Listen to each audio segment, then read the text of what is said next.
Барлықтарыңызға қайырлы кеш. Бүгін біз өте жұмсақ кекс жасайтын боламыз.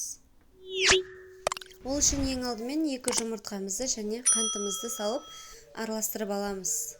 Жақсылап араластырғаннан кейін үстіне майымызды қосып тағы араластырамыз.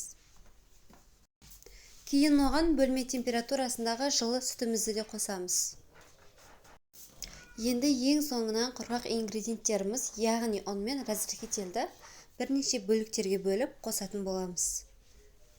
Біздің тестамыз іртік-іртік болып қалмай, біркелкі болып араласу қажет. Сол себепті бірнеше бөліктерге бөліп қосқан дұрыс ұнымызды. Нәтижесінде осындай қатты қою да емес және сұйық та емес біркелкі масса шығатын болады.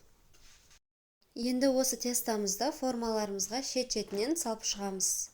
Және де мен кексті вареный сгущенка салып істеп жатырмын. Арасына сіздер өз қалауларыңыз бойынша мейіз тағы да басқа заттар салып жасай берсеңіздер болады.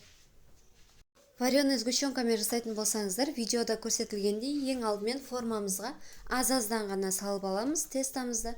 Кейін ортасына сгущенкамызды салып, қалған тестамызды үстіне асықпай құйып шығамыз. Біздің кексіміз дайын, өте жұмсақ, дәмді, керемет кекс болып шығады. Міндетті түрде жасап көріңіздер, барлықтарыңызға ас болсын.